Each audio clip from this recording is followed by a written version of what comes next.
other industries, and that's a little bit easier to grasp in terms of what that means, right? But when it comes to regenerative real estate, I've prepared this presentation to go over a few ideas, and then, you know, hopefully it'll be quite inspiring. It won't be too long. So yeah, let's dive into it. So regenerative real estate, new models for living, working, and thriving. So we're going to go with an introduction. What is regenerative real estate? Global trends shaping real estate.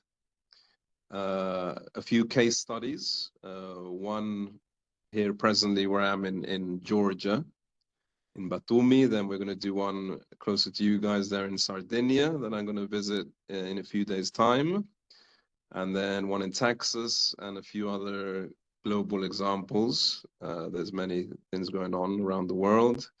And it really represents a shift in the business model per se, particularly when it comes to financing, innovation, and then future horizons, new concepts, new technologies, right, being utilized. And then we'll finish with some key takeaways and then some questions, right? So you guys, if you can still hear me and you're still there, get into it. So yeah, my background, I started out in economics and philosophy. The London School of Economics, LSE. And then I went into business and finance. Okay, perfect. So mostly in Latin America first. I had a few properties in Europe also, but I started in my early 20s in Bolivia, and then went on to Panama and Mexico, and later the USA. So over time, I realized that the traditional model of real estate and finance in particular was too narrow. It focused only on returns of investment without considering the people, the community, the ecology, right, as many industries. So then I began to develop a few regenerative real estate projects of my own, blending financial sustainability with ecological and social value.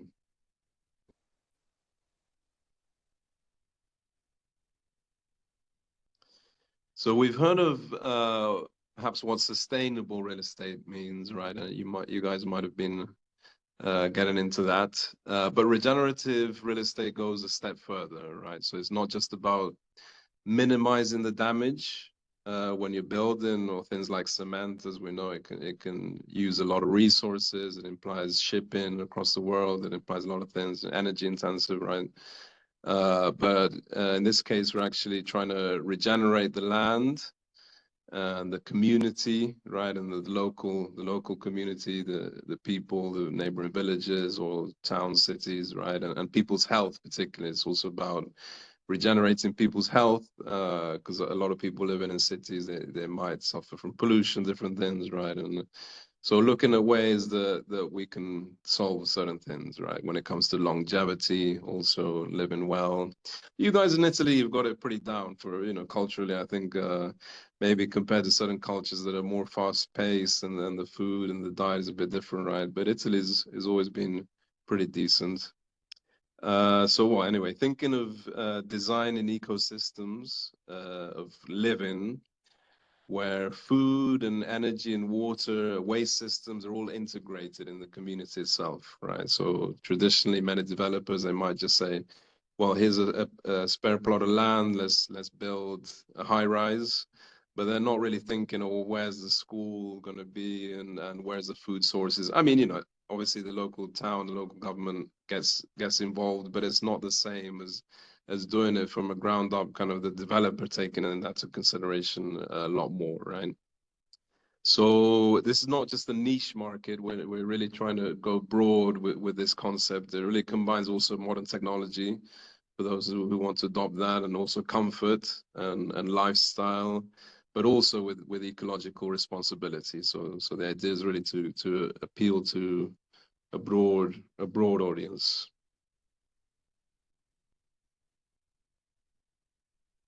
Here's some numbers.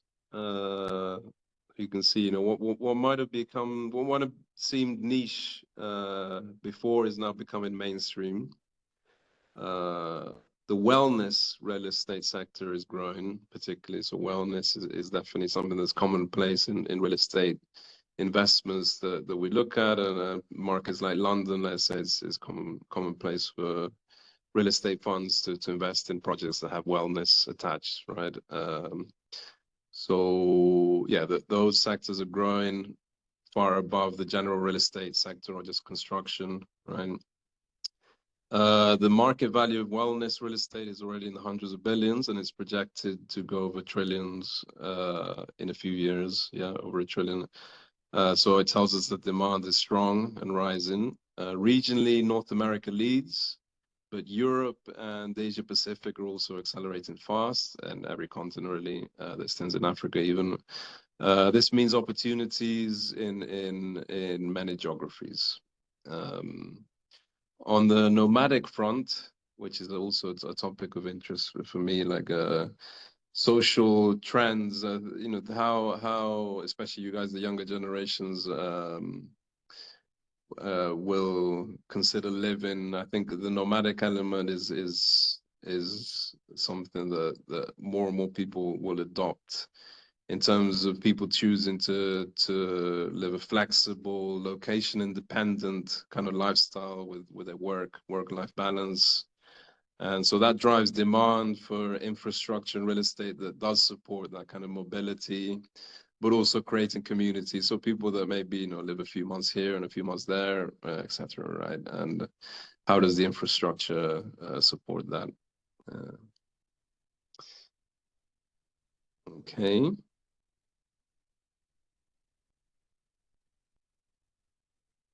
So yeah, we're seeing that shift in real estate from just being a purely financial asset to real estate being more of an experience. I think a lot of industries are going in that direction to experience-based, you know, as a one of the prerogatives. So freedom of place is real. People increasingly choosing where they want to live based on lifestyle, not just the employer headquarters, you know, digital nomads. And as we're doing this conference right now, you know, it can be location independent somewhat. So for many, life itself has become a journey, weaving together travel, work, and self-development, these things. So community has become the new currency. A lot of people strive for that. People want to belong, they want to share values, to live around like-minded individuals. And health is the new wealth.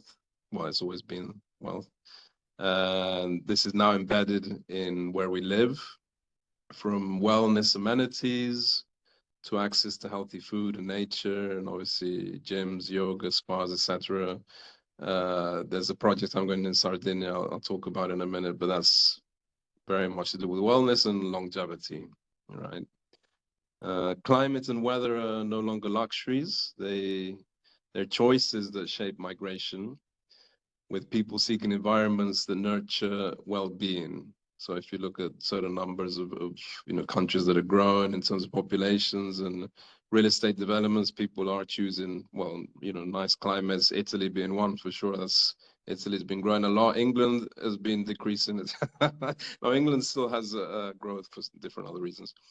So of course, technology is what makes it all possible, right? And enabling remote work, smart communities, and resilience in the face of global change. Okay, so I will go with the first example here. Some people, you know, the more hardcore regenerative kind of side might not see this as a regenerative thing. I am going for a broader definition, right? So I do include smart cities and things like technology that enables us to cut down emissions, right? So still monitoring things like digital twins, if you're familiar with that technology. So you can see the efficiency of a building over time, and obviously that will reduce emissions. So that's still considered in my book. Somewhat regenerative also in this project in particular. there, doing a university. They're really thinking about the community aspects of living there, right? So let me go into this one here. And this is actually where I am in Georgia, in Batumi right now, which is a beautiful country, a lot of amazing nature. So Ambassadori Island is a project here in Batumi, and it's especially interesting because it embodies many of the earlier discussed global trends. It's a place designed for modern, flexible luxury and community and health and nature. So 50% of it is actually will be trees and plants and food forests too. So the scale is large. They have 2 artificial peninsulas, plus a fully detached island, almost 84 hectares. That's not just many buildings, but that's actually a whole coastline reimagined, and they're working with the government here. It's pretty ambitious thing, similar to the Dubai one in certain aspects.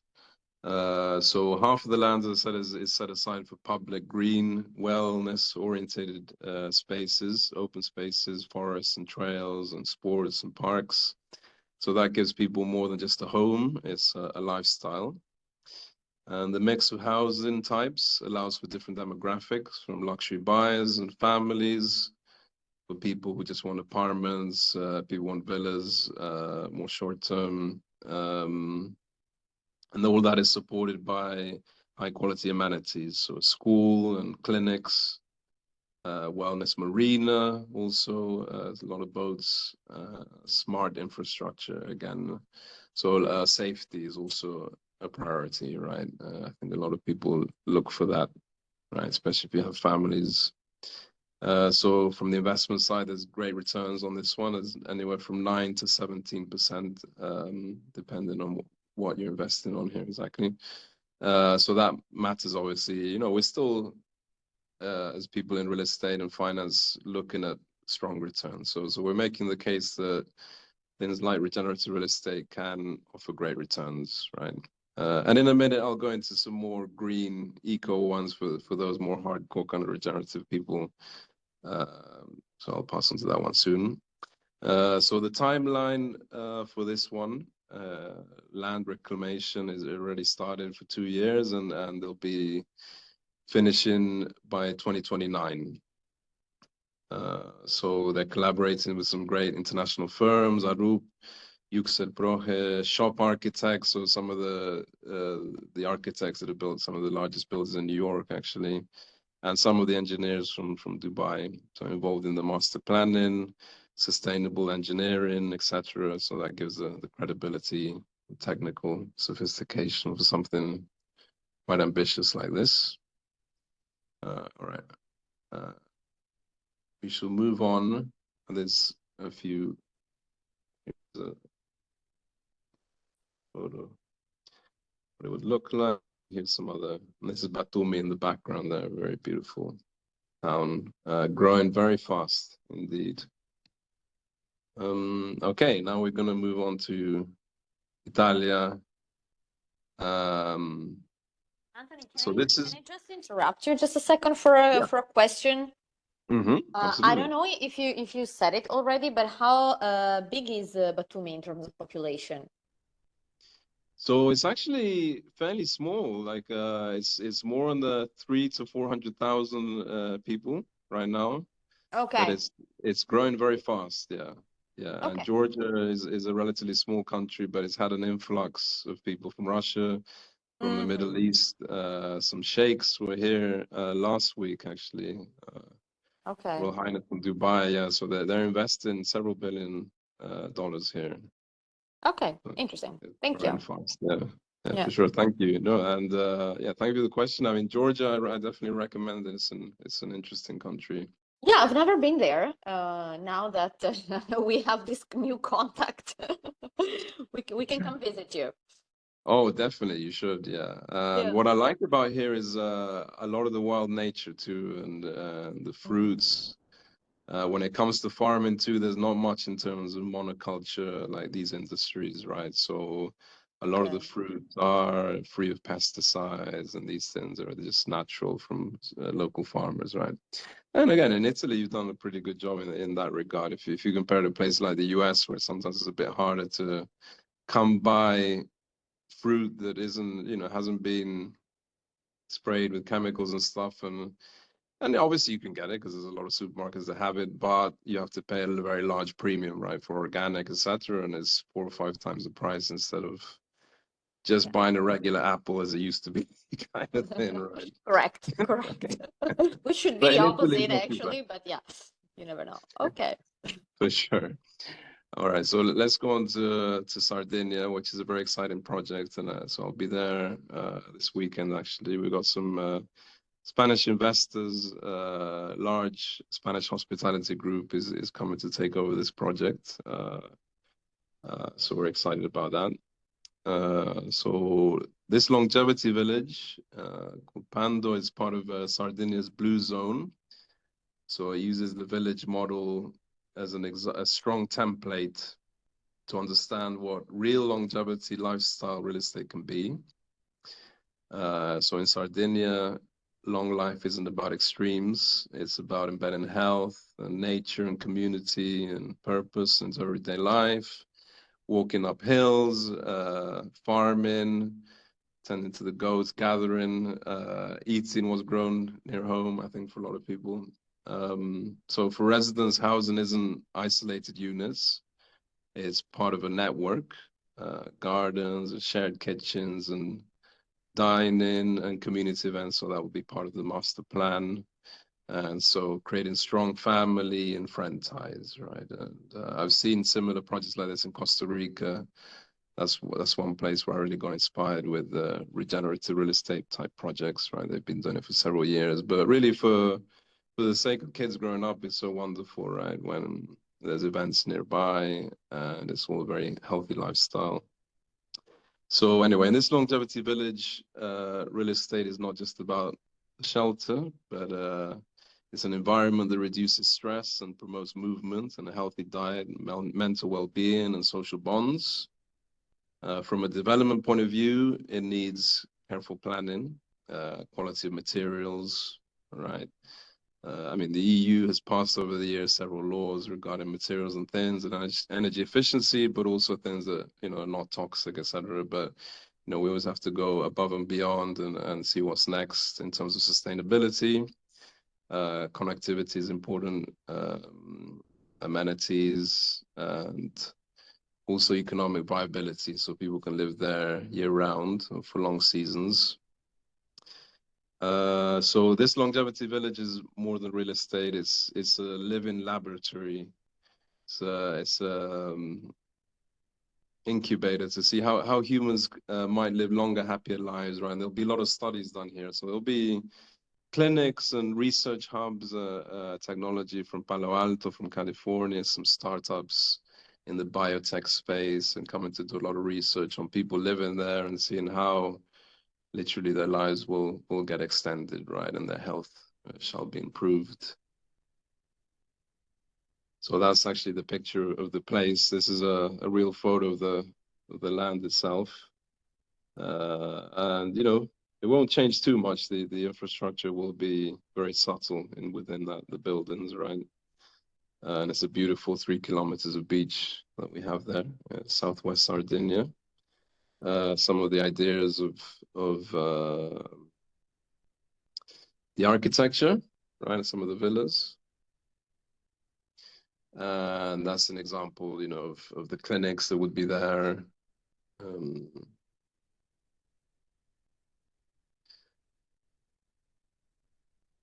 So what makes Pando stand out from its integration, is cutting edge biotech. You know, it's cutting edge biotech and longevity medicine into the fabric, right? It's integrating that into the fabric of the community. So the longevity biotech clinic is designed as both a wellness sanctuary and a research hub, with partnerships drawing on expertise from California, as I mentioned, from Switzerland. Also, we've been on several calls there, Lausanne, right, and other leaders in longevity science, right? And there's currently many conferences going on. There's one in Madrid right now, and another in Switzerland, in London, on longevity and around the world, right? It's a popular subject, of course. Guests and residents undergo advanced diagnostics, everything from DNA methylation to telomere testing, important telomeres, right? To gut microbiome analysis, brain mapping, VO2 max performance testing, and a lot of jargon which I'm not so familiar with, but you know, all these cool things, and obviously things like cold plunges, saunas, etc. Right? But yeah, going for the more advanced tech, and I know Italy itself has a lot of medical tourism currently, so it's hopping onto that trend, right? Yeah, that's really interesting. Can I interrupt you again? Yeah, absolutely. Okay. Sorry. Yeah, I think it's a bit more effective, perhaps, if we don't pile up all the questions at the end, but we like intervene in the meantime while you're maybe switching from one case study to the next one. I'm inviting also the people in the classroom to do the same, of course. So Alicia, maybe you can collect the questions and then interrupt us if there is any person who wants to raise their hands. Yeah, my question here is, so I have two questions. One is more maybe like a comment, and the other one is more like a question. So the comment is, it looks to me that designing these kind of estates entails many different competencies. It's like we're going into this hybridization of functions. So here you have a little bit of hospitality, a little bit of medical, of course, settings and things like that. So obviously you need also, it's sort of like different building types that emerge in one building, or at least in a complex of buildings. So is it more challenging compared to traditional residential projects, and to what extent does this also, you know, entail longer design time, longer maybe, I don't know, planning, or also authorizations, because I don't know, I mean, in Italy we have pretty heavy administration and these kind of authorizations for like make sure that all these functions are you know, authorized and complying with the local regulations might take quite a long time. Yeah, absolutely. No, that's a great question, and it's very true. And I think that's why, at least personally, but a lot of the people involved in this type of real estate, like we've chosen certain locations over others, particularly when it comes to flexibility of permits and different things also, right, that do take time. For instance, Texas was a good choice in the US as opposed to, let's say, California or New York, for certain borderline experiment. I mean, it's not experimental, right? But it is putting certain things together in a new way. So people might understand it as mixed use development, right? And then that's been gaining a lot of popularity. Obviously goes beyond that. But yes, there's different economic models too. Some are more in the short term, whether that be pre-sales and of certain properties or villas. Other things are more in the hospitality place, so the cash flow is very different. And obviously, when you're talking about high-tech clinics, that's a whole other thing, right? Luckily for Sardinia, yeah, we're very aware. Of course, Italy, you know, traditionally it's been a long process for things. This project in particular has had permits for several years in different iterations, right? So luckily there's very good relationships also with the local government there, municipality, and then Sardinia, and then even nationally, it seems, by some of the owners. So that's always a very key consideration. It's also very important to have a good network of people that can make it happen, right? And always work with people that have, you know, got a good track record and have the experience of doing this, you know, in different forms over the years, right? So there are certain complications in terms of new things being covered, but at the same time, nothing too unexpected, really, because you know, it's also based on things that have been done, right? Yeah, makes sense. Yeah, okay. So this was my first question, and then the second one is, so you are basically pre-selling these like apartments and I mean, So before the project is actually all constructed, right? in certain projects, yeah, and it really depends on how they structure the finances, and what kind of Exactly. investors there are and stuff like. So the first project I covered in Batumi, yes, they are pre-selling even things like apartments. They're even selling Okay. plots of land for developers, right? But they have a large fund. They've done many projects in Georgia and internationally. So they're backed by the largest bank here, Okay. so they can work with that model. For Sardinia, we're not doing pre-sales just yet, Okay. further down the line. Yeah. Okay, I see. No, because I was thinking that as this kind of project is very, I mean, peculiar, and also the idea behind it, I understood, is also to try and create a sort of a community and build up like also some social connections between the people that will be living there. I was thinking about models of co-living or co-housing, that sometimes are already designed with the future occupiers, and that there is this process of participatory design that helps, of course, shape the future buildings and perhaps design the spaces and the services that will be then sort of shared by this community and so on and so forth. Yeah, so I was just curious about the extent to which you are considering this kind of design approaches.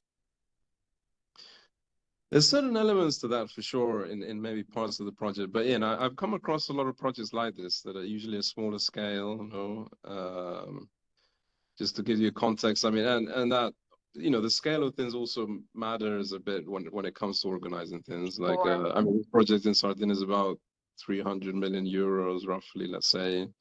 But I've come across projects that are, let's say 8 to 9 million or 10, and then it's more community focused, and I adore those projects also. That does entail a very different dynamic. Usually a lot of them are quite overdrawn. Oftentimes it is the money that is a bit of an issue, and then the permitting, and then obviously, getting together on agreeing things. But I've seen some very beautiful projects being done like that. One is Alegria, somewhat. I mean, there was a developer behind it, but in Costa Rica, and other projects there. And there's definitely instances across Europe for sure. In Italy, in Spain, there's some friends in the UK doing it with this model. okay. And I think there's a lot to explore in that capacity also. Right. Definitely. Thank you. Okay. Yeah, and so it's I wouldn't say it's two different models per se, but sometimes developers obviously have an expertise in doing what they do, right? So that's a good thing, right?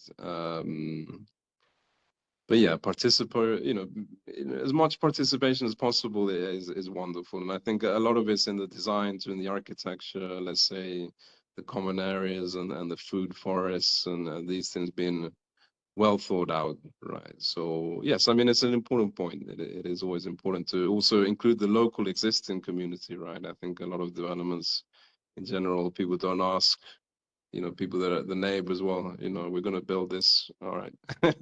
Yeah, exactly. Yeah, sure.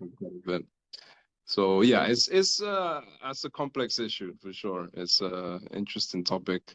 I've seen a lot of instances on that, and I think a lot of people would call that the more hardcore kind of version of regenerative real estate.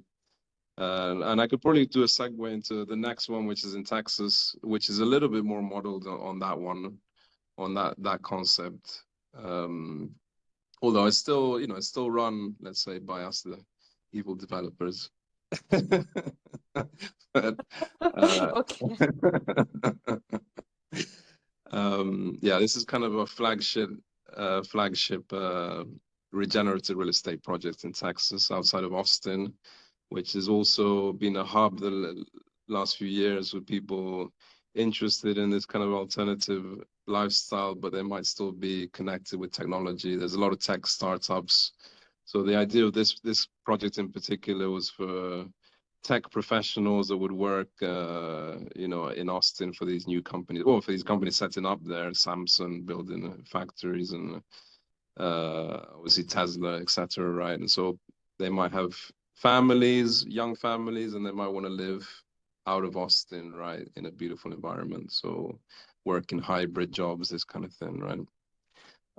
So yeah, it's designed in this case. This is another concept that we wanted to pilot. There is different income groups, right? Because you know, a lot of real estate, as we know, gets segregated into obviously how much can you afford, and then the luxury market is one thing, and then the affordable homes goes to a totally different area of town, or you know, a different place altogether. So how could we integrate that, right? So yeah, we have 145 homes ranging from luxury residences to eco cottages. The community will be energy independent, and it'll be a hybrid of natural gas and solar, Tesla battery storage systems. So that will ensure stability and resilience, right? Different plan A, B, and C in terms of energy and water systems, right? One of the most exciting aspects is the food forest, for sure. So we're planting permaculture-based systems to provide fruits and vegetables and herbs directly to residents. This reduces reliance on external supply chains, enhances food security, and makes healthy living part of the daily environment. Beyond homes, Harmony Haven is about lifestyle and shared values, an on-site school, right? Very proud of that. Wellness facilities and event spaces, all to create a sense of belonging and purpose. So economically, the model is diversified. Income is generated not just from housing sales, but also the hospitality, as you mentioned, education programs, permaculture production, even events, even energy, a little component there. So the vision is to prove that regenerative communities can be financially viable, socially enriching, and ecologically restorative at the same time. Yeah, so to answer your question there again, yeah, this one for sure is more community based, and I think each location will have different demands in regards to that, you know, as to the local culture. These are some of the model homes there. Right, so other examples. And if you got more questions, I can always answer there. No, now I'll let you go on. Okay.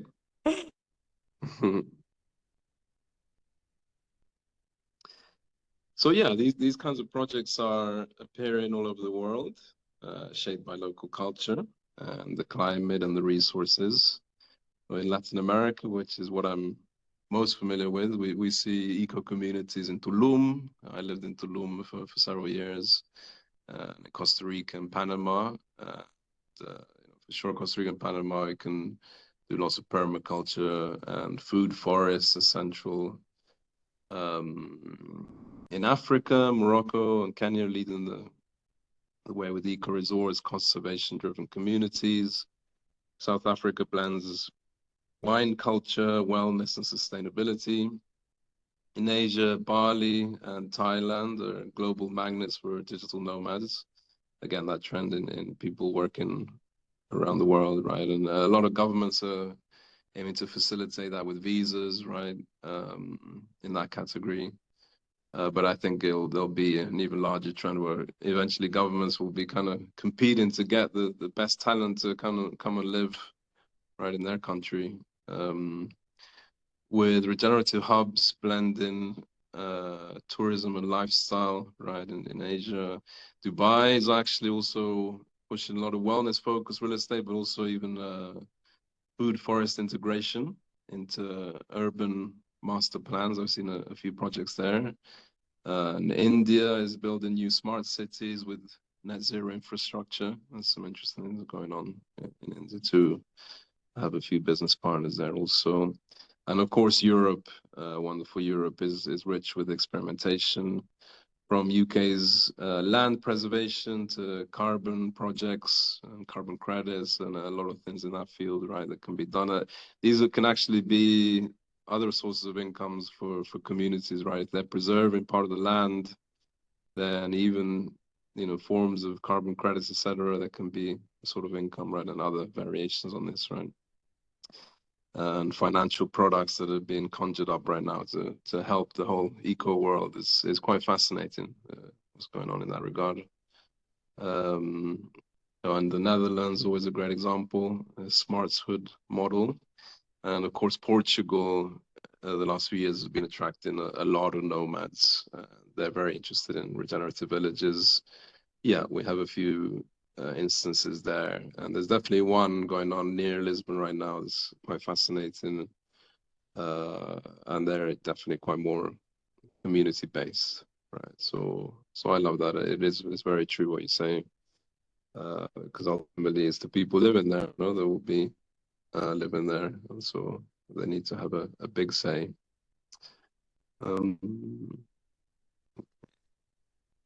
Any questions? We're nearly there. No, I mean, I would have some questions, but okay. maybe they can come at the end at this point. I think these are more general questions about, this approach and some of the outcomes that I think involve all the examples that you showed. Okay, perfect. Oh, or maybe, maybe what I can ask now, I think, is do you see any specific trend or characteristic that reflect maybe cultural differences across maybe continents? I don't know, like for instance, I don't know, projects in Latin America focus on some specific aspects of this regenerative concept. Yeah, absolutely. It varies a lot in terms of legislation and culture, right? And obviously the nature itself. I think in places like Costa Rica, Panama, of course, it's easier to grow certain things. Places like the US, I think the term regenerative applies a bit more because so much farmland was kind of exhausted, and the real estate models have been very extractive and just kind of really focused on returns without much community building, etc. Right? Yeah. And then places like Europe, well, I mean, they've had such a long history of an evolution of things being built on top of other things and the history, right? So yeah, when it comes to permits, let's say obviously in Europe it's very hard. Places like the UK, I think the business just for real estate in general is getting the permits. Like the value of land once it has permits, skyrockets. That's like the business itself, for instance, right? So there's different, but obviously like a place like England doesn't have too much land going on. Texas and the US, there's tons of land, cheap land everywhere still. Even places like the US and Texas actually cheaper land than you might think than like say other parts of Latin America, like Mexico is actually generally the price per acre or hectare is more expensive. So interesting things. Yeah, there's different. Yeah, definitely. There's a lot of variations, right? Important details that make all the difference, and obviously the politics, many things, right? Yeah. Okay. Yeah. Thank you. Financial incentives, tax incentives too. There's a lot that goes into it, right? For sure. I mean, when it comes to the US for investors, it's always good for people to invest in real estate. They got a lot of tax advantages, So yeah, I mean, many intricacies. So yeah, talking about the finances a bit here. So the business model shift. So yeah, it's the crux of the shift. I see traditional real estate has always been about returns on investment and how quickly we can flip or lease or develop for maximum return. And sometimes those margins are quite tight, for instance. So I mean, like you look at people being so dead set on what the interest rate is in the US, whatever. But yeah, sometimes those margins, like I'm working on another more traditional project in Texas. And yeah, for sure, the margins of the interest rate makes all the difference, right? A few points here and there. So yeah, you can't really blame people for the old models, but by thinking with new approaches, let's see how we can still have something that's feasible and makes money, right? But that is eco-conscious and community conscious and all the rest. So yeah, regenerative real estate requires a different lens So returns are blended, not only financial, but also social and ecological. That means looking at the long-term health of communities and ecosystems as a part of value creation. This shift creates challenges, as many banks and traditional investors are hesitant because the model combines multiple revenue streams. As we said, not just home sales, but also food production, wellness clinics, education, even energy generation. So it's harder to model, and that carries other forms of risk for sure. But it's still possible to model, very much so. They're just more elaborate financial models, many more pages, but they're still totally doable. So yeah, innovation is filling the gap, and prop tech is another big industry, of course, and that's bridging transparency, digital tools, and better risk modeling for sure. And alternative capital, for, as you mentioned, yeah, crowdfunding or tokenization, right? Cooperatives that allows communities to fund themselves. So there's plenty of instances of that. But there's also a lot of impact investors that are eager to support this kind of real estate, right? So a lot of family offices I work with, they kind of really look favorably at these kind of projects. Yeah, and you know, other people in finance out of New York or wherever, they also have the ESG kind of considerations they have to take into account no matter what. So they really do like, you know, what these projects, these regenerative projects can deliver. All right, this is a very beautiful project in the Maldives. This is called Zamani Islands. Again, the hardcore regenerative people would say, what is this? Is not regenerative. I would still insist it is, and I'll explain why, because they're taking a lot of these islands and they're regenerating the reefs actually underwater, as you know, around the world with oceans heating up a little bit in different places. So a lot of the reefs have been lost. So, but there are forms of almost like farming reefs, almost like, and I've seen this in the Caribbean, and they really are able to grow back the reefs and the colors and the fishes and everything, right? So that's what's going on there.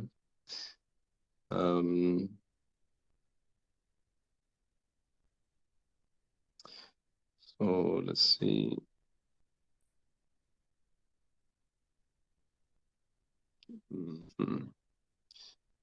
Yeah, so on the financing side, we're seeing quite huge disruptions with prop tech.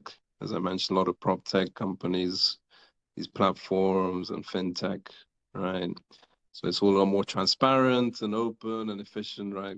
Compared to years ago, right? Where a lot of decisions would be in the hands of just a few fund managers, right? So there's a lot of alternative capital structures like crowdfunding and tokenization, as we said, yeah. So yeah, impact investors are shifting the focus just from only pure returns, but also ESG metrics and lots of other metrics. So there's all kinds of new alliances. As we said, real estate projects that have wellness, again, recapping health and tourism, and even biotech, right? So alongside these models that I talked about in this presentation, we've got to imagine what's next, particularly with so many shifts in technology, right? Robotics, AI, etc. Right? So there's new, big, ambitious projects like this one I just mentioned, right?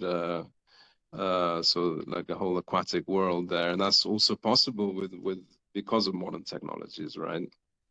So yeah, projects like Zamani Islands, they'll have an underwater dine-in, if you see there in the picture there.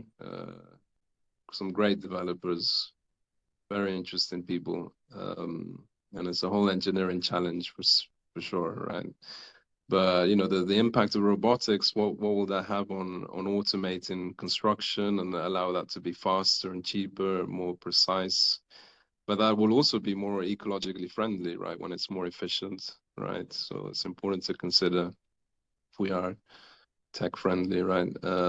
So yeah, artificial islands will be a new trend for sure. Also from Dubai, from the one here in Batumi, really redefining coastline and opening up more spaces for habitation. And I'll go as so far as to claim that, you know, people like Elon Musk, etc., wanted to colonize space and Mars, etc. That will be maybe within our lifetime. Who knows, off-world living, right? But in any case, we will be seeing a lot of high-tech, you know, ambitious conceptual projects coming into play, right? Things that are no longer science fiction, but things that really inspire imagination and investor appetite. Because, you know, working in the fundraising space, for sure, it's easier to market projects that are just so, you know, exciting, right? That people really, investors are like, where do I sign, kind of thing. Whereas if you're just building a regular thing that's been done a million times, yes, there's investors for that, but overall, it's harder to get that, you know, that attention, right? Yeah, can I So interrupt you here just a yeah, second? Because I think that this example of Elon Musk and so on comes handy for like this observation, this comment I have. So, how, to what extent is the public authority, the public party involved? Because you mentioned instruments like crowdfunding, that of course involves the public in a different way than usual investments in real estate. But also, we will talk about this in one of the future lectures with the students. There are very famous examples of public authorities, for instance, in social housing, affordable housing projects in Vienna, Austria, that explain very well how the interactions between the public entity and private investors can be probably the best solution to develop this kind of projects that really have a social impact and perhaps environmental impact. You are showing, for instance, these examples where creating new residential units also brings, you know, protects the environment and so on. So that's obviously a public interest. So to what extent are also public authorities involved, engaged in your projects, except for, of course, the normal authorization, etc. But are they also involved in financing or things like that? yeah, I mean, for sure, there's plenty of projects, not in the ones I'm personally working with, but different friends and partners that yes, they have good relations with the public authorities. Yeah, for instance, there's one in Texas also. There's half affordable housing, and I think there's been different iterations and experiments in countries how to solve that, right? Or in London, you'd have different things where developers would have to, you know, give a third of the building to affordable housing schemes, etc., right? And I think some of them work pretty well. Others haven't worked as well. Some work pretty well. Really depends on the people behind that, right? Whether that be public or private, really, I think it's always about the people, right? Yeah, I think in terms of tokenization and crowdfunding, there's many different platforms and different things, new models of raising capital also. Usually there is a centralized aspect to it, right? So there's always you know, somebody taking the lead, let's say, right? But you know, things like DAOs are very interested also in real estate and DAO participation.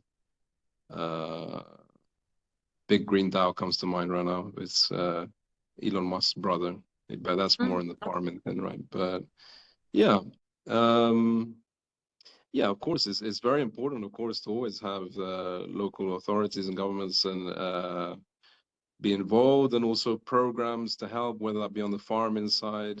Going back to Texas again, there's a lot of grants and things for doing different projects to preserve the land or have certain wildlife on it, certain plants or certain animals, right? And across the board in Europe, even more so, there's tons of different programs, a lot for sure.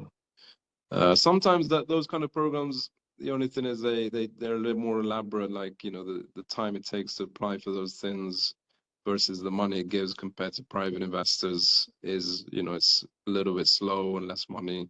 than a private institution that might come really fast and give you lots of money, right? So I mean, there's always that. But I think a blend is important. I think a blend is ideal, right? For sure, for sure. Sure. Okay, thanks. Thank you. And let's see what we have now. Yeah, those are some more pictures of that one there. And yeah, again, with technology advancing, the idea is really to bring more luxury to more people, right, within what's possible, right, without draining resources either, right? But you know, seeing beautiful things for more people, right, as we go along, right? Oh, yeah, very exciting, that one. So if there's one thing to remember from today, is that real estate is no longer about building the assets, but it's the ecosystems, right? So it's the ecosystem of community, and energy is very key, important. Yeah, and energy, again, that's one that's always been done by governments at a high level, right? But how can we now have energy on site, right, and be sovereign for that, right? The same with the water systems, the food, of course, you know, now the food, a lot of food is shipped from across the world. What happens if there is an embargo or if the shipping lanes are closed, etc.? And if you grow food locally, you're insured, right? And obviously the health aspects of having clean food and water, etc., and the culture and the support of people, right? So it's all interlinked, right? So again, it's an ecosystem, right? So yeah, and there is funding in that. You know, impact investors will look at those metrics, right? So there is a tangible value for that, not just the asset of the building and the cement and the bricks, right? So yeah, the most exciting innovation is emerging where lifestyle, sustainability, and technology intersect. That's the sweet spot, driving new models like Harmony Haven, I mentioned in Texas, and Pando in Sardinia, Ambassadori, all these other ones. Most importantly, the next chapter, yes, it depends on the younger generations, on you guys coming in. So whether you'll be in the finance side or the design or technology or policy, right? There'll be many different roles to shape how people live, right? It's fascinating how architecture and these things really define most of our lives, right? So yeah, it's an important things we do. So real estate is no longer static, is dynamic, is regenerative, and is global. And yes, there's such a big chance to influence the direction. There we go. Thank you. I think that's, yeah, closing thoughts. Thank you, Anthony. Yeah. Thank you so Thank much. you. Thank you. There we go. We made it. We made it. Yeah, exactly. Perfect. So maybe I have one final question, and then I'll leave also the others perhaps collect in the meantime maybe a couple of questions from the audience too, just to conclude. So my question is exactly about this closing remark you gave, like is also like this flexibility, you know, this idea of um, also like changing functions and overlapping different functions and having innovation so linked also to lifestyle and to the way of living and the way of working, etc. Does this lead to more flexible projects also in terms of like architectural solutions, like I don't know, structures that can be dismantled and rebuilt somewhere else, or now we're talking about in academia. I mean, it's something still pretty experimental, but about adaptive architecture, sometimes also integrated with technology, like digital solutions that can help buildings or like walls move around a building and I don't know,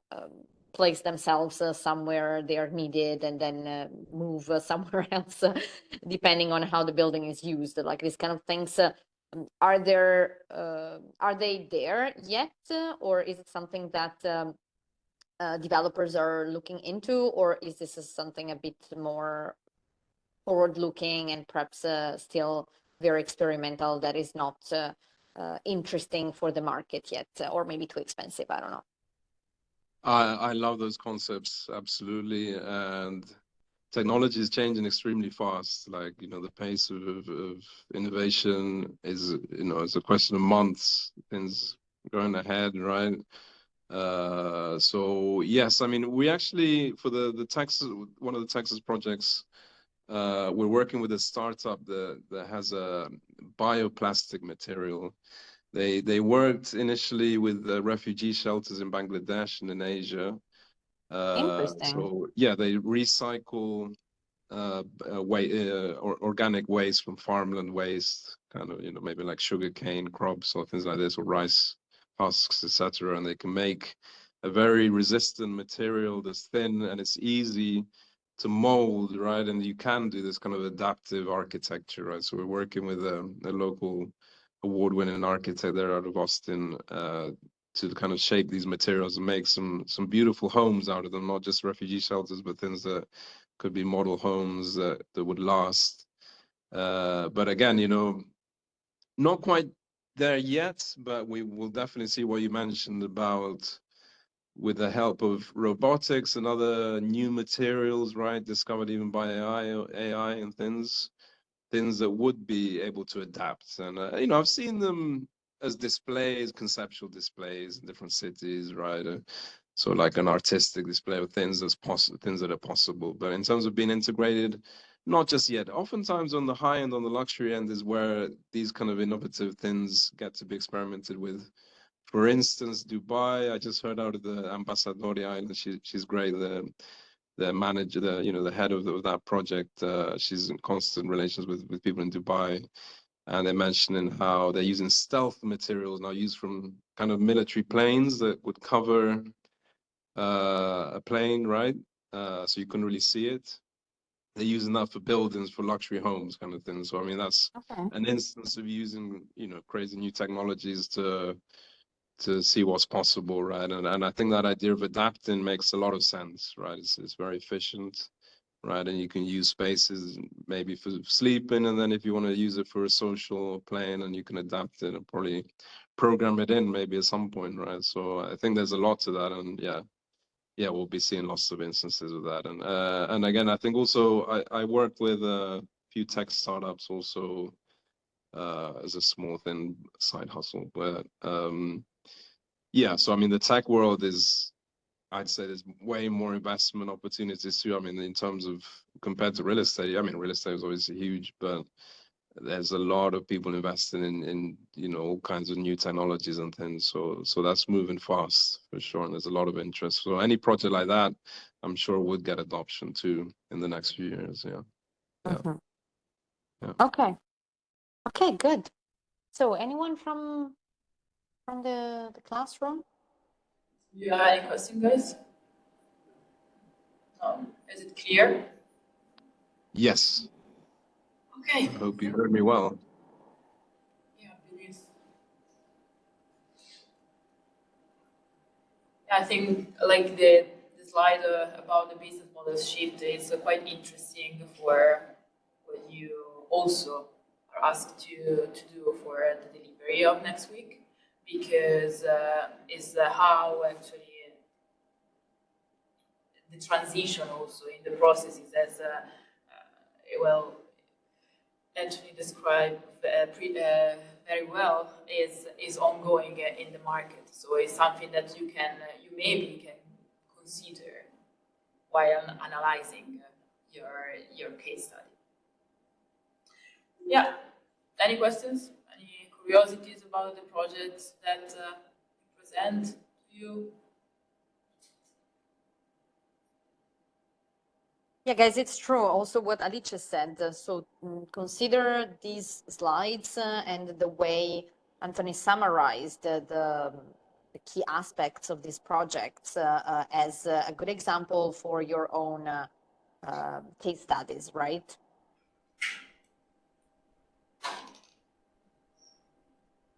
Yes, Do you have any questions about that? Yeah, they're moving their faces. Maybe you can see. Yeah. No, we cannot see. I mean, it's very small here on my phone. So I cannot really detect the mimics of the of the face. Okay, good, fantastic. So if you're okay and you don't have additional questions, we can let Anthony go to his late afternoon, evening. We thank him again for this very intriguing tour around the world that he took us for. Yeah, I have additional questions, but maybe we can stop here. I can share them by email, and we can discuss maybe offline or like in a different occasion. Phenomenal. Because I think there are many aspects that are also interesting. For instance, for master's thesis or things like that, that our students could consider exploring, perhaps with you as an interviewee or your company as a case study, or some of these projects as case studies. This entail, for instance, I'm just like throwing out topics that we can see. So one is the extent to which these projects are connected with the local communities. So to me, it looks like maybe, at least in the way they were presented here, they look like a little bit isolated from the context. So I would like to understand better, and I think this is also an interesting research topic, so to say, something to expand beyond like how the local communities are involved and are able to also take advantage of some of the facilities that are made available to them through these projects. So this is one. The second one is perhaps low rise versus high rise. I can see some high rise buildings around your projects, and yeah, I mean, there is a debate about what is more beneficial, if a high rise because you lower land consumption, and then you maybe also make economies of scale, and you contain urban sprawl, etc. So there are some benefits to that, but at the same time, high rise also maybe brings social issues. It makes the surrounding environment and surrounding buildings perhaps I don't know, always in the shade, or like they are very incumbent on the neighborhoods and so on. So the idea of how to balance these two elements in new developments, I think, is very interesting. And then yeah, those are the two maybe aspects that I think are most interesting. I don't know if you have some brief comments straight away, or maybe we'll leave it Yeah, to no. future. I think those are extremely important points for sure. So, first, in terms of local community, well, the Batumi one, what I really got me excited about that project is they're building a university, also a school, right, and hospital. So they're really trying to modernize the city, right, certain parts of it. This city has grown very fast. So, and that actually moves me on to the second point about high rises. So there has been just quote unquote regular developers that, because technology now, you can build some monstrosity, huge, like back in the day wasn't possible because of the technology to build more than 4 stories, let's say at one point. Then it was 6 stories, then it was 8, 10. Now it's like 40, 50, 70.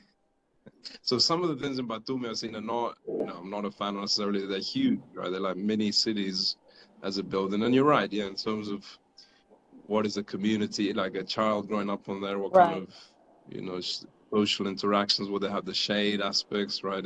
It's not pleasant to walk next to those buildings because it feels so ominous kind of thing, right? So I agree. Now, this is done tastefully, right? There's a balance. Some people do like high rises. Obviously, there's a very beautiful views you can see from some tall buildings too, also, no? So a little balance. I think it's a question of, I'm not the biggest fan. Usually I do prefer you know, again, more like in this picture, let's say, in these kind of construction. Our architect in Austin has actually got a house very similar to this. Okay. He experimented with the roof there, you know, and so bio roof and growing things there, and the whole thing with thermal insulation, right? And obviously, you know, thermal, you know, all the things when it comes to insulation, etc. That's also important considerations that a lot of the developers don't take into account, and that's very important, of course. But yeah, so community is key. I'd say in Texas, we're definitely looking into that a lot, right? In some of those projects. In Batumi, it's, you know, more about what can we provide in terms of infrastructure, right? So a new university, they'll actually have the marina is actually, you know, it seems ostentatious, but there's no marina here per se. So all the young kids that wanted to do sailing, let's say, and that's a good career. You can earn a bit of money in sailing and different things. Like they would have to go to some other country, such as nothing here. But now they would get the chance to kind of study to be a yacht, you know, yacht master, or, you know, qualifications, right? So yeah, in that, yeah, it's always a subtle play. It depends how large you are and what you're doing, right? Smaller projects is a little bit easier to integrate, right? Yeah. When you're building something very ambitious and big, it's, you know, there's a lot of opinions, a lot of people saying, you know, different one thing or the other. So yeah, it's always a challenge. Yeah, but definitely. yeah, I think at least think things, right, and taking them into consideration is the first step, right? Yeah, sure. So yeah, I agree. For the most part, I don't really work with too many high-rise things. Yes, again, when it comes to community, it's important to really take into account. And again, that's also where it really varies a lot, because actually just body living there. Brazil, like Italy or Europe, like people have lived there for centuries and millennia, kind of. So it's hard to come and knock on the door and say, "Hey, I'm going to build this," right? Yeah, other places, yeah, the land for things, like, there's just free range, right? So it varies quite a bit. Yeah. Sure. Yeah. Obviously, this is the point, definitely, and we will also touch upon this aspect when we talk about office buildings, like how local regulations and the local urban fabric, of course, affects how you build new buildings also. So obviously, you almost never know. You never start a building from scratch in the middle of nowhere, with some exceptions around the world. Well, I mean, there is a trend in that when it comes to smart cities, whole city. I know. It makes sense, right? Yeah. I guess you're covering it for sure. Yeah. Yeah, No, for sure, because then you can get everything in a smart design, right? So yeah. Highly livable places, right, is the idea. Yeah, so you can reduce commute times, right? Walkable cities. Again, Europe is I mean, it already had walkable cities, right? But certain places, that's a lot of demand for, you know, not having to take the car to go everywhere, etc. These kind of things. But yeah. Yeah, okay. Very well. Thank you so much. No, thank you. I really appreciate this. I'm really glad. Very excited. Yeah, it was. So hopefully it sparked some ideas. Yeah. You know, the other thing, right, is how we live for sure. So I know, and again, happy for any other things. You can email me, contact me, etc. Thank you so much. And yeah, I think maybe we can conclude this online session and go back to the classroom activities that are waiting for the students for the next hour or so, if there are things planned, right, Alice? Yes. Thank you very much. Okay, wonderful. Thank you. Bye-bye to everyone, and see you next week. Yeah. See you. Thank you. Bye. Bye.